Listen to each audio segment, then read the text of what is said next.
Hey guys, finally Sleeps here. We're back working on the project truck. Today, we're gonna deal with the door lock situation. So when we bought this thing, was given one key and the truck was obviously unlocked. And the key, we put it in, drove it home, and no one let us know that the only key we were given was for the ignition, and there were never any keys for the truck itself. We got locked out, had to break into the truck, which was interesting in itself. So now we've got new locks to put in. We're gonna rekey the doors, and we're show you how to do that today for any of these old S10s. So what we're gonna do is we're gonna change the tumblers out here on the door handles. It's just the lock assembly. I've already done it for the driver's side, so we're just gonna work it out here for the passenger side and show you how easy it is. First step is gonna be to pop the door panel off. And there's one screw here, and then we're gonna have to remove this. And the way to remove this is you either need a tool to get the pin out. There's an actual metal pin in the back here, or you can actually press in and just use a flathead screwdriver to drive the pin. And I'll show you what the pin looks like once we get it popped off, so you can understand what we're doing with this one.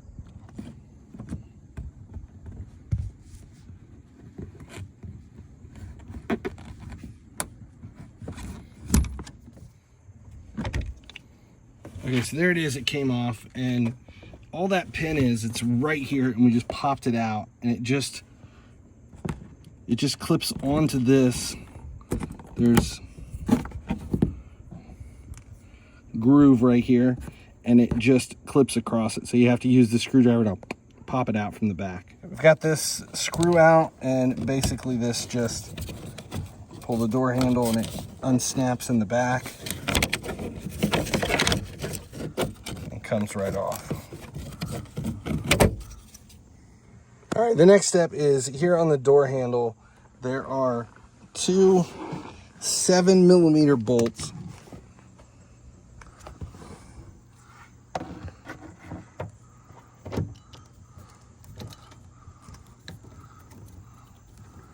So there are two bolts up in there. Those are the next two that have to come out. Okay, the next step is you're just gonna have to pry the door, the little clips that are in here, and there's usually, I think there's 3 down this side, and then like 3 across the bottom and 1 there, and then there's a couple up here too. And all we're gonna do is you can use a pry tool. They're old enough that we can pretty much just pull them out, and you can see that's what they look like. And we're just gonna pop all of these out, and then the next step is to just lift the door panel up off of the track and take it out.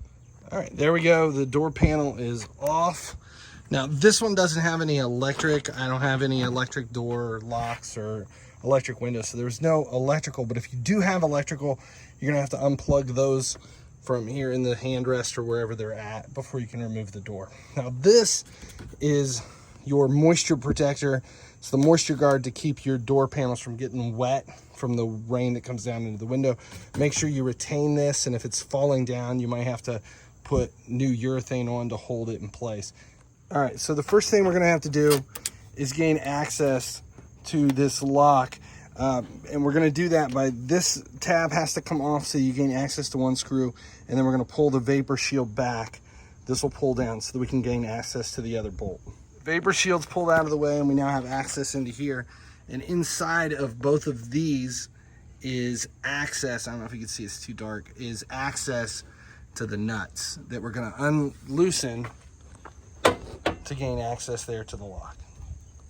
It's a 10mm. Now what I've got set up here is a magnetic 10mm tip, because the last thing you want is to drop that down in. So when we go to take the nut off, it's going to hold inside of here with the magnetic tip. And there's one in here and one through here. Okay, so now we've got the bolts out, and we can see it's seated, and now, but we need to get this out so that we can replace it. Now, if we look inside of here, there is a bracket at the top and a bracket at the bottom. We need to remove the clips on the bottom bracket. We might be able to see it, but now we just gotta, you have to reach up in there from this side or come around from the front, and there's a little itty bitty tab that pops, and then you pull the metal out, and then we can have access so that only the top one is connected.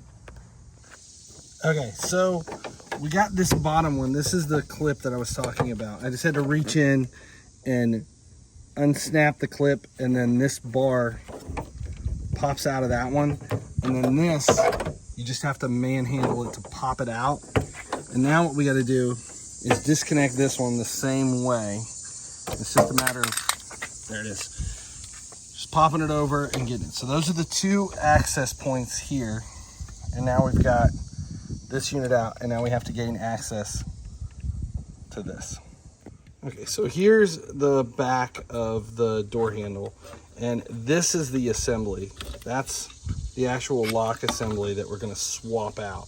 And I have new ones that we purchased on, I think I grabbed them from eBay, just factory replacements. And we're gonna take this out and pop it in. But first we're gonna remove the old clip on the back to get this off, because we're going to reuse it on the new one. Now what this is there's a retainer clip here that has to be pulled off. So if you can see, there's a little thing in the middle there that has to be pried up to begin with. So it's this tiny little piece here. We're going to pry it up, and then this whole assembly is going to push forward and pop off. Okay, I've got that little piece right there pried up, so there's nothing stopping this whole assembly from moving forward. And then we'll just use a flathead screwdriver here on the back and just shove this whole thing forward enough that it can lift up out of that hole. As you can see the hole there. And then we'll clean this up and I'll show you the next step. All right, so here you can see it. I've got it pushed forward, and now we're just going to lift this little tab up and off. It's got an opening there that you can kind of pull this tab up and off here.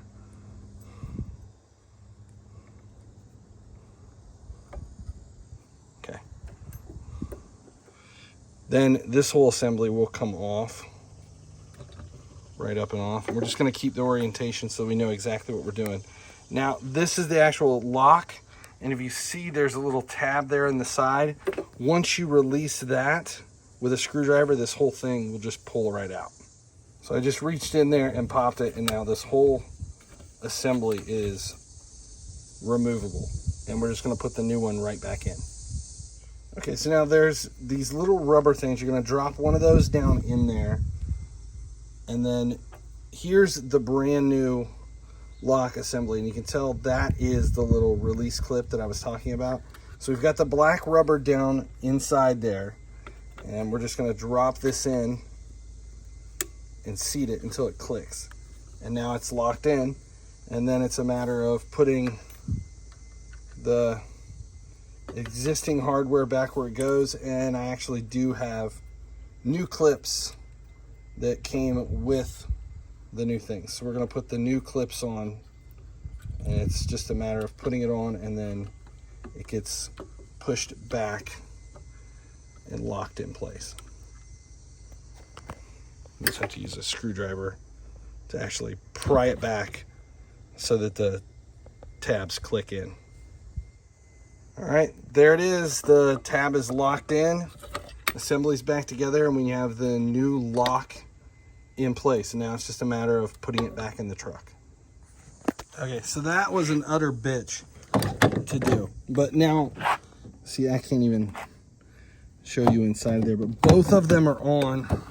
Just basically had to reach up through here and take about 5-10 minutes to get them both clipped on, just by what we know the clips look like. And it just fits in, and then the clip snaps around and holds it in place. And now it's just a matter of putting it back in place and putting your bolts back on. All right, so we got the moisture guard back in place. Everything's in there. The bolts are in. Everything's done. All you do is we're gonna snap this back into place.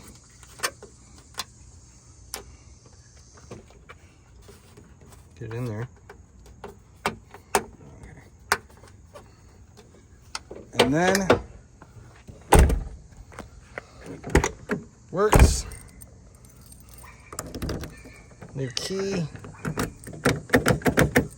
Locked. Aha! Excellent. Now I can put a stereo in it.